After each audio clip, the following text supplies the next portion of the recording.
প্রত্যেকে শেয়ার বাজার নিয়ে বুঝতে পারছেন না কি করবেন। শেয়ার বাজারে এই একটু ভাবছিলাম উঠবে, আবার বাজারটা নিচের দিকে পড়ে গেল। এ তো মহাবিপদ। যখনই ইনভেস্ট করছি তখনই নিচের দিকে পড়ে যাচ্ছে, যখনই বিক্রি করছি তখনই দেখি উপরের দিকে উঠে যাচ্ছে। তার কারণটা কি? তার কারণ হচ্ছে মার্কেট ভোলাটিলিটির সঙ্গে আমি লড়াই করতে চাইছি, যেটা একদম উচিত নয়। মার্কেট ভোলাটিলিটির সঙ্গে লড়াই করে আজ পর্যন্ত কেউ জিততে পারেনি, পারবেও না। কারণ মার্কেটে তো বাই সেল নিয়েই তো ভোলাটিলিটি। সুতরাং মার্কেটকে আমরা কেন মার্কেটে ফেসে যাচ্ছি বারবার?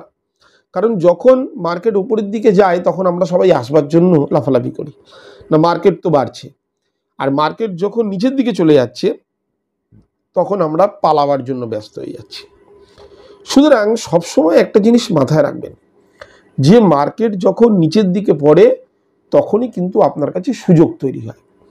আর মার্কেট যখন উপরের দিকে ছোটে তখন কিন্তু আপনার কি হয়, আপনার সেখান থেকে সরে যাওয়ার সময়। কারণ সেখানে সেই সময়টা তো সবাই লোভী হয়েছে। আর এখন যে জিনিসটা দেখতে পাচ্ছেন, আপনার কাছে আপনি বোর হচ্ছেন কারণ আপনি তো লেভেলে কিনেছেন অনেক ওপরে, তখন মার্কেট তো ওভার ভ্যালুড পজিশনে ছিল, তখন আপনি এন্ট্রি নিয়েছিলেন। এখন যারা আন্ডার ভ্যালুড অবস্থায় এন্ট্রি নিয়েছে তাদের তো সেলিং আসবে না। অনেকে আমাকে বলেন যে এই বিভিন্ন গ্লোবালি টেনশন যেগুলো ঘটছে, কোথাও ট্রেড ডিল সাইন হচ্ছে, কোথাও এর দাম বাড়ছে, ক্রুড অয়েল দাম বাড়ছে, ঠিক আছে, এই নিউজগুলো ঠিক আছে, অস্বীকার করা যায় না। কিন্তু কি বলুন তো, এই নিউজগুলো দিয়ে ইন্টারডেতে খুব কাজে লাগতে পারে আপনার, কিন্তু আপনার ইনভেস্টমেন্টে কোনো কাজে লাগবে না। আপনি একজন লং টার্ম ইনভেস্টর যে আছে তাকে কি জিজ্ঞেস করে দেখুন যে সেই মার্কেট ভোলাটিলিটি সম্বন্ধে এখন জানে কি না। সে জানে না। সে মনে করে যে আমি ইনভেস্ট করে রেখেছি, আমার একটা পিরিয়ড আছে, সেই পিরিয়ডের পরে গিয়ে আমি দেখব আমার কোন পজিশনে কি হয়েছে না হয়েছে। তো মার্কেটের এই ভোলাটিলিটির সঙ্গে তার কোনো সম্পর্ক নেই। এখন কথা হচ্ছে, আমি যদি লং টার্ম ট্রেডার হয়ে মার্কেট ভোলাটিলিটি চেক করি, বা আমি যদি একজন শর্ট টার্ম ট্রেডার হয়ে মার্কেট ভোলাটিলিটি চেক করি, কিংবা আমি একটা সুইং করতে গিয়ে মার্কেট ভোলাটিলিটি চেক করি, তাহলে তো আমার অসুবিধা আছে। কারণ আমি জানি সুইং ট্রেডের একটা প্যারামিটার আছে, শর্ট টার্মের একটা প্যারামিটার আছে, কিংবা একটা লং টার্মের প্যারামিটার আছে, যেগুলো দেখে দেখে আমি ইনভেস্ট করেছি। আমি কি করে ভাবতে পারি যে কয়েকদিনের মধ্যেই আমি একটা ফুলে ফেপে ঢোল হবো? তা তো নিশ্চয়ই নয়। সুতরাং মার্কেটে এগুলো কি আছে, একটা সিম্পল সেলিং আসছে। যারা কিনেছে তারা তো প্রফিট বুক করবে, প্রফিট বুকিং আসছে। এবার মার্কেটকে ফেলে দিলে তবেই তো আবার অপরচুনিটি তৈরি হবে। মার্কেটকে বড় বড় মানুষ যদি না ফেলে, বড় বড় ইনস্টিটিউশন যদি না ফেলে, তাহলে মার্কেটে অপরচুনিটি তৈরিই হবে না। তো এগুলো আবার অপরচুনিটি তৈরি হবে। মার্কেট যখন একটা রেঞ্জের মধ্যে ফেসে, আপনিও সেই জিনিসটা দেখতে পাচ্ছেন, কিন্তু আপনি কি করছেন, এন্ট্রি নিতে পারছেন না, সাহস পাচ্ছেন না, কারণ আপনি কোথাও গুটিয়ে রেখেছেন নিজেকে। কারণ আপনি শুধু মনে করেছেন যখন উঠবে তখন তো সবাই ঢুকবে, আমিও ঢুকবো। এটাই ভুল। সবাই যেখানে ঢুকে, সবাই ম্যাক্সিমাম মানুষ আমাদের মার্কেটে আছে যারা নলেজটা গেইন করতে চায় না। তারা মনে করে ভাই যাই হোক না কেন, শর্ট টার্মে দেখছি সবাই উপরে যাচ্ছে, ঢুকে যাব, উঠে যাওয়া গাড়ির সঙ্গে চলো, রানিং গাড়িতে ওঠো, বেরিয়ে যাবো। কিন্তু এটা আদতে এই ফর্মুলাটা এখানে খাটে না। সুতরাং মার্কেট নিয়ে চিন্তা করার কিছু বিষয় নেই। এগুলো হচ্ছে সিম্পল একটা সেলিং এসছে, আবার দেখবেন হঠাৎ করে একটা বাইং আসবে। সুতরাং অপরচুনিটি তৈরি হচ্ছে, কাজে লাগালে লাগান, না লাগালে বাইরে থেকে দাঁড়িয়ে ব্যাপারটাকে নোটিস করুন, মনিটরিং করুন যে কি হয় মার্কেটে, তাহলে আগামী দিনে আপনার কাজ করতে কিন্তু অনেক সুবিধা হবে। যাই হোক, আজকে একটা বিশেষ জিনিস নিয়ে বলবো, প্রচুর প্রশ্ন এসেছিল ইন্টারডে নিয়ে। সুতরাং ইন্টারডে নিয়ে আমি আজকে অবশ্যই কথা বলবো যে ইন্টারডে ট্রেডিং করতে গিয়ে কি কি জিনিস মাথায় অবশ্যই রাখা উচিত। একটা জিনিস তার আগে বলে দিই, সবসময় মাথা রাখবেন যে investment in securities market are subject to market risk, so read all the related documents carefully before investing. এটা কিন্তু সবসময় মাথায় রেখে চলবেন। আর একটা ছোট্ট ডিসক্লেমার আপনাদেরকে দেবো যে আমার এই চ্যানেলের ভিডিওগুলো সমস্ত কিন্তু এডুকেশনাল পারপাস, এখানে কোনো রকম স্টকস নিয়ে আমি আলোচনা করি না। সুতরাং আপনারা যে প্রশ্নগুলো পাঠান শিক্ষা সম্পর্কিত, অর্থাৎ এডুকেশন রিলেটেড, সেগুলোরই কিন্তু আমি এখানে জবাব দিই। অনেকে আমাকে স্টকস নিয়ে বলতে বলেছেন যে স্টকস বলুন, এই স্টকসটা আমি কিনেছি। আপনারা যদি পাঠান অবশ্যই আমি টেলিগ্রামে বলে দেওয়ার চেষ্টা করব।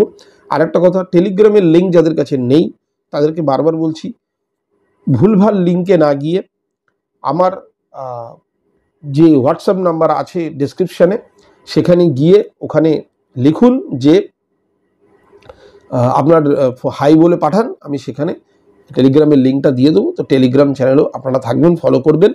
আর তার সঙ্গে সঙ্গে আপনাদের দেওয়া কিছু স্টকস যেগুলো বিশ্লেষণ করার আস্তে আস্তে আমি টেলিগ্রাম চ্যানেলও আপনাদেরকে বলে দেবো। যে প্রথম দিন হয়তো সব কটা হবে না, কোনোদিন 3টে বললাম, তারপরে 2টো বললাম, এরকম করে আপনাদেরকে সব বলে দেবো। আর আমার অন্য চ্যানেলে আস্তে আস্তে ভিডিও আসবে, সেগুলোতে তো আমি আপনাদের স্টক নিয়ে অবশ্যই বলবো। কিন্তু এই চ্যানেলটা রাখা হয়েছে শুধুমাত্র এডুকেশনাল পারপাসে। কারণ অনেক সময় দেখা যায় যে আপনি শিখছেন বাট নিতে গিয়ে অনেক প্রবলেমে পড়ে যাচ্ছেন, সেই সম্পর্কিত প্রশ্নগুলো এখানে করবেন, আমি অবশ্যই উত্তর দেবো। কিন্তু স্টকসের কোনো জিনিস এইখানে বলবেন না, সেটা আমি এই চ্যানেলের মাধ্যমে এই ভিডিওতে তো অবশ্যই বলবো না। তাই বলবো, যারা আমার চ্যানেলে ফিনোলজি বাংলাতে নতুন আসছেন তারা অবশ্যই চ্যানেলটাকে সাবস্ক্রাইব করে বেল আইকনটা দিয়ে রাখবেন, যাতে যখনই আমি কোনো ভিডিও পাবলিশ করব তার নোটিফিকেশান আপনাদের কাছে পৌঁছে যাবে। পুরনো যারা আছেন লাইক শেয়ার কমেন্ট করে কিন্তু এইভাবেই পাশে থাকবেন।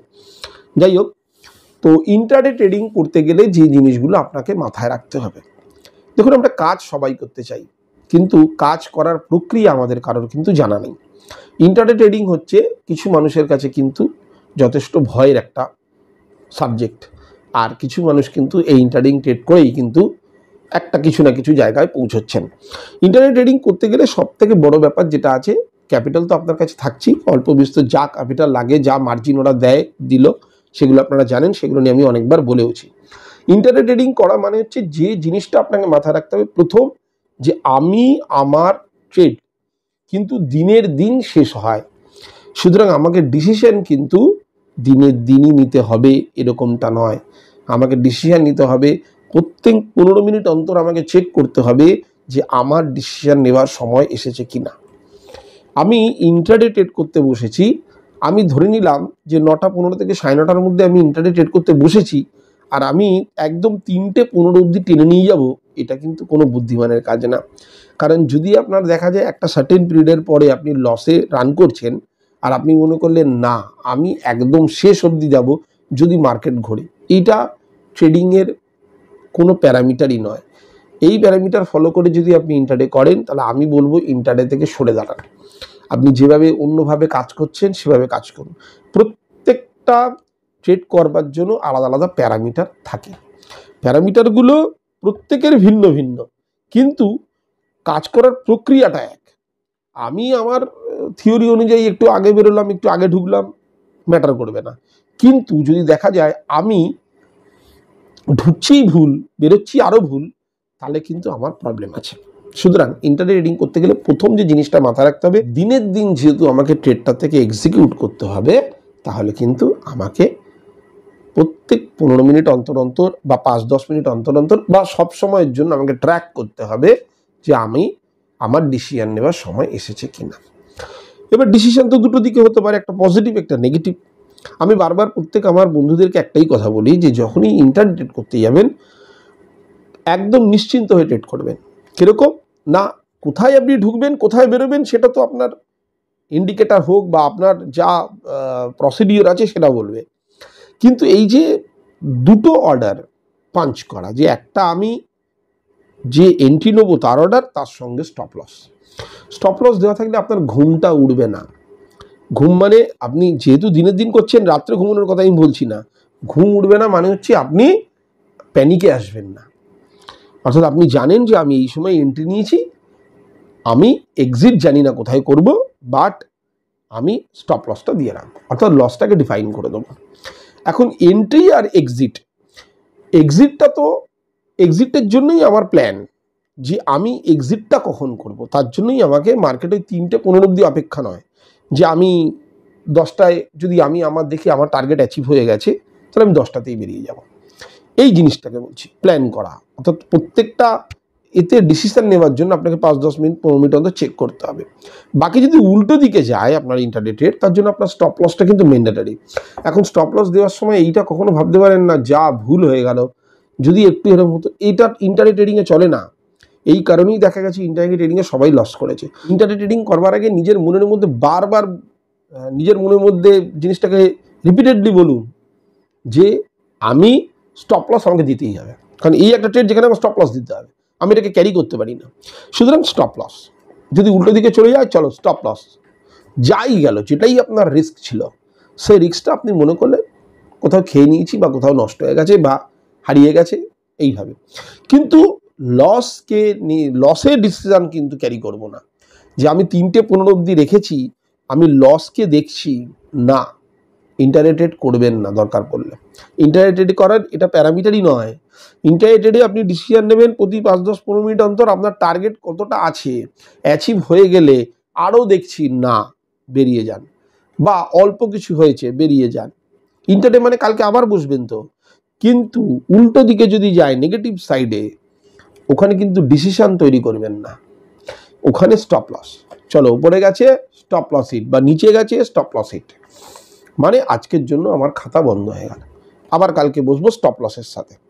এটা হচ্ছে প্রথম জিনিস ইন্টারডেতে, যে মাথার মধ্যে ঢুকিয়ে নিতে হবে আমি দিনের দিন কাজ করছি, তাই সমস্ত যা প্যারামিটার তৈরি আমি করব সেগুলো কিন্তু দিনের জন্য হবে।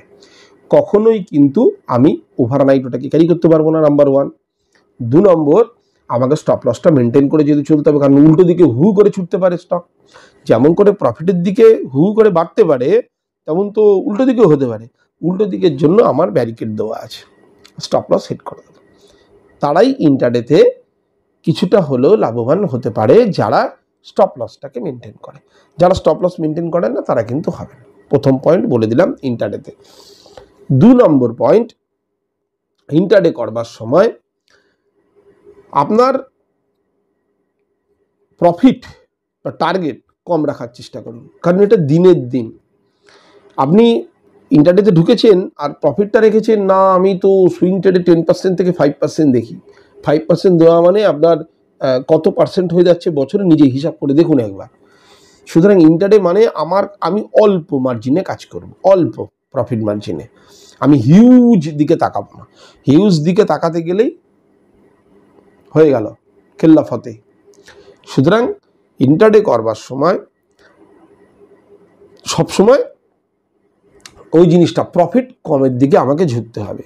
ঝুঁকি কম নিয়েছি তো আমি কি করে, আমার যদি আমি ঝুঁকি কম, ঝুঁকি কারা বেশি নেয় বলুন তো? ঝুঁকি বেশি নেয় তারা যারা অনেক ক্যাপিটাল নিয়ে আসে, তারা ঝুঁকি বেশি নেয়। কিন্তু যার ঝুঁকিটা কম সে কি করে বেশি প্রফিটের আশা করতে পারি? আমার ঝুঁকি ধরুন আমি নিলাম এই পরিমাণ, আর আমি প্রফিট নেবো ওই পরিমাণ, সেটা তো হয় না। আমার এই পরিমাণ ঝুঁকি হলে এই পরিমাণ আমার প্রফিট চাই। এটা হলো ইন্টারডে ট্রেডিংয়ের সেকেন্ড প্যারামিটার। থার্ড প্যারামিটার, আমি এখানে কিন্তু কোনো টেকনিক্যাল অ্যানালিসিস বলছি না, টেকনিক্যালি কীভাবে ইন্টারডেতে ঢুকবেন আমি বলছি। ইন্টারডে করতে গেলে যেগুলো আপনাকে মাথায় রাখতে হবে, আর সব থেকে মূল্যবান পয়েন্ট যেটা আছে সেটা হচ্ছে মাইন্ডসেট, যেটা সবাই ভুল করে। কি ভুল করে সবাই? যে বাড়ছে, বাড়াটার একটা প্রক্রিয়া আছে, সেখানে কাটতে পারি না আমি স্টকটাকে। এখন আপনি বলবেন 2 নম্বর পয়েন্টেই তো বললেন প্রফিটটা কম রাখুন। ইয়েস, প্রফিট কম রাখুন, কিন্তু এক একটা সময়ে স্টকটা দেখাচ্ছে আমি দৌড়চ্ছি, সেই সময় তাকে আপনি আটকে দিলেন, কারণ আপনার মাইন্ডসেটের প্রবলেম আছে। মাইন্ডসেট আমাকে দেখাচ্ছে যে বাড়ছে, কিন্তু আমি বলছি আমি আর নেবো না। স্টপ লসটা তো আমি দিয়ে রেখেছি। আবার একটা জিনিস, স্টপ লস দেবেন না। অনেকে ভাবেন লস আমি 1 টাকাও বুক করবো না, নিচের দিকে গেছে 200 লস দেখাচ্ছে, 3টে 15 অবধি টাইম আছে, রিকভার তো হবে। কখনো রিকভার হবে না। এখনো পর্যন্ত এমন কোনো ইন্টারডে ট্রেড করে কেউ রিকভার করতে পারেনি। 200 লস দেখছেন, পরের আধ ঘন্টা পরে ওটা দেখবেন 400 লস, 800 লস, 1000 লস, বাড়তে থাকবে কন্টিনিউ। সুতরাং লস রাখতেই হবে। এটা একটা মাইন্ডসেটের খেলা। কিন্তু অনেকে মনে করেন না আমি 1 টাকাও লস নেব না। প্রফিট যেমন বুক করা যায়, লসও বুক করতে হয় দরকার পড়লে। সুতরাং সেই জায়গাটায় কিন্তু আপনাকে ফলো করতে হবে। সুতরাং সেটা যদি মাইন্ডসেটকে যদি ঠিক না রাখেন, সাইকোলজিক্যাল ফ্যাক্টর বিরাট কাজ করবে ইন্টারনেটে। কারণ আপনি প্রত্যেক 5 মিনিট যদি আপনি 5 মিনিটের চার্ট দেখেন, বা কেউ যদি 15 মিনিটের চার্ট দেখেন, এই প্রতি 5 মিনিট 15 মিনিট অন্তর আপনার মধ্যে প্যালপিটেশন তৈরি হবে, কি করব। তার থেকে বাবা স্টপ লসটা দিয়ে রাখুন না, নিচের দিকে লসের দিকে একটা ব্যারিকেড দিয়ে রাখুন, প্রফিট যা হবে দেখব। এইবার প্রফিট যদি সত্যিই উপরের দিকে ছুটছে, তাকে কিন্তু আমি বাধা দিতে পারি না। উঠুক, দরকার পড়লে স্টপ লসটাকে ট্রেল করুন। এক একটা সময় দেখবেন কোনো আন্ডারলাইন অ্যাসেট কি করবে, যে অ্যাসেটের মধ্যে আপনি কাজ করছেন, সেটা স্টকস হোক, ইটিএফস হোক, যা হতে পারে, যখন আপনি কাজ করছেন সে কিন্তু অনেক দূর দৌড়চ্ছে। আর এই দৌড়ানোর সময় আপনি ওটাকে কেটে দিলেন না, আপনি স্টপ লসটাকে তুলে নিয়ে চলে আসুন, ট্রেল করুন। এবার তাহলে কি হবে, আপনি ওর পিছনে পিছনে দৌড়াচ্ছেন, যখনই পেছনে হয়ে গেল ম্যাক্সিমাম থেকে ম্যাক্সিমাম প্রফিট আপনি গেইন করছেন। এটা কখন? যে সময় আপনার স্টক কিন্তু ঊর্ধ্বমুখী। ক্লিয়ার হয়ে গেল? সেটা মাথায় রেখে চলবেন। এটা হচ্ছে ইন্টারডের থার্ড প্যারামিটার, যে এইখানেই কিন্তু মানুষ ম্যাক্সিমাম ভুল করে। তো ইন্টারডে ট্রেড করতে গেলে আপনাকে যেটা সবসময় মনে রাখতে হবে, দিনের দিন কাটবো, স্টপ লস মেনটেন করব, ক্যাপিটাল কম তার মানে ঝুঁকি কম, ঝুঁকি কম মানে কম প্রফিট নেব। আর নিজের মানসিকতা বা মাইন্ডসেট বা সাইকোলজিক্যাল ফ্যাক্টর যেটাই বলবেন না কেন, ইন্টারডের মতো করেই দেখবো। ইন্টারডে করতে গিয়ে সুইং বা লং টার্মটা কিন্তু দেখবো না। এটাই হচ্ছে ইন্টারডে ট্রেড করার সব থেকে সহজ পদ্ধতি। দরকার পড়লে ভিডিওটাকে বারবার দেখবেন আর এই ইন্টারডে জায়গাটাকে বারবার স্টাডি করবেন যদি মনে করেন ইন্টারডে করবেন। তাহলে দেখবেন ইন্টারডে করতে আপনার খুব একটা অসুবিধা হবে না। এরপরে আমি আপনাদের কিছু প্রশ্ন নিয়ে আসবো, যে প্রশ্নগুলো আপনারা এই এডুকেশন রিলেটেডই করেছেন। যে প্রথমেই ওই যে বলেছেন ইন্টারডে করার সময় কত প্রফিট নেওয়া উচিত, ওই যে আমি এইমাত্র আপনাদেরকে বলে দিয়েছি যে ইন্টারডে নিয়ে প্রচুর প্রশ্ন এসেছিলো বলে ইন্টারডে নিয়ে ভিডিওটা বানালাম। ইন্টারডেতে প্রফিট আপনি সেটাই করবেন যতটুকু ঝুঁকি রেখেছেন। কিন্তু যদি কোনো সময় আপনার এই আন্ডারলাইং অ্যাসেটটা আপনাকে ইন্ডিকেট করে যে না আমি কিন্তু ছুটছি, তাহলে আপনি ট্রেলিং স্টপ লস মেনটেন করে করে যেতে পারেন। কিন্তু একদম খালি ফাঁকা কোনো কিন্তু ট্রেড নেবেন না, স্টপ লসের সঙ্গে নেবেন। সে আপনি ট্রেডিং স্টপ লস করুন বা নর্মাল স্টপ লস দিন। শেয়ার বাজারে অনেক জ্ঞান অর্জন করেছি কিন্তু কাজ করতে সাহস পাচ্ছি না, কি করব? এটা তো আপনাকে নিতেই হবে। কারণ যদি আপনি মনে করেন যে আমি শিখছি বাট এক্সিকিউট করতে পারছি না, তাহলে তো শেখার কোনো দাম নেই। তবে আমি একটা সহজ সমাধান আপনাকে দিয়ে দিতে পারি, যে আপনি যখন শিখছেন তখন আপনি পার্টিকুলার একটা স্টকে ট্রেড নিন। হতে পারে আপনি বলবেন যে একটা স্টকে ট্রেড নিতে গেলে তো আমার ব্রোকারেজ চলে যাবে। এটা আপনাকে ধরে নিতে হবে যে আপনি শিখছেন, তাই না? এবার বা যদি মনে করেন সেটাও করবেন না, খাতা পেন নিয়ে বসে পড়ুন, একদম পেপার ট্রেড করুন। যে আপনি দেখলেন এইটা এই জায়গায় যাচ্ছে, আপনি একটু লিখে ফেললেন যে আমি এই দামে কিনলাম, আর উঠে গেলে দেখলেন আমি এই দামে বেচলাম। ব্র্যাকেট করে দেখুন কতদিন, কোন তারিখ থেকে কোন তারিখে বেচলাম, কতদিন সময় লাগলো। আস্তে আস্তে দেখবেন আপনি তখন মার্কেটে যখন এই পেপার ট্রেডিংগুলো করতে থাকবেন, হাতে লিখে ট্রেড করতে থাকবেন, আপনার তো কোনো পয়সা নষ্টও হবে না, তার সঙ্গে সঙ্গে আপনি ভালোভাবে কাজও করতে পারবেন। পরে যিনি লিখেছেন পুরনো ভিডিওগুলো কি আর পাবো না? নিশ্চয়ই পাবেন, কেন পাবেন না? পুরনো ভিডিওগুলো অবশ্যই পাবেন। তারপরে আমি আবার আগামী দিনে অফলাইন ক্লাস করব। যারা চাইবেন, কাউকে প্রেশারাইজ নয়, কাউকে ইনসিস্ট করা নয়, কেউ যদি সত্যিই শিখতে চান হাতে ধরে যে না আমি শিখবো, তাদের জন্যও ব্যবস্থা করা হবে। তার সঙ্গে সঙ্গে পুরনো ভিডিওগুলো দেওয়া হবে। ব্যাংক বিস সার্চ করলে ব্যাংক নেম আসছে না। ব্যাংক বিস সার্চ করলে তো ব্যাংক নেম আসবে না। ব্যাংক বিস হচ্ছে একটা ব্যাংকগুলোর একটা বান্ডিল। ব্যাংক বিস, এই যে আপনি যেটা লিখেছেন যে নিপন ইন্ডিয়া আসছে, এরকমই আসবে তো ব্যাংক বিস। ব্যাংক বিস হচ্ছে একটা ইটিএফ, যেখানে ব্যাংকিং স্টকসগুলোকে নিয়ে একটা বান্ডিল তৈরি করা হয়েছে। ইম্পর্টেন্ট কিছু ব্যাংকিং স্টকস নিয়ে, যেগুলো পারফর্মার, সেগুলো নিয়ে বান্ডিল তৈরি করা আছে। এবার সেটা খারাপ হলে সে বার করে দিয়ে আবার নতুন নিয়ে আসবে, কিন্তু তার যতগুলোর বান্ডিল সেটাই থাকবে, সেটা নিয়ে ব্যাংক বিস। আপনি ব্যাংক ওখানে খুঁজে পাবেন না। ইটিএফ স্ট্র্যাটেজি নিয়ে এবং ইন্ডিকেটর নিয়ে একটা ভিডিও চাই, অবশ্যই বানাবো।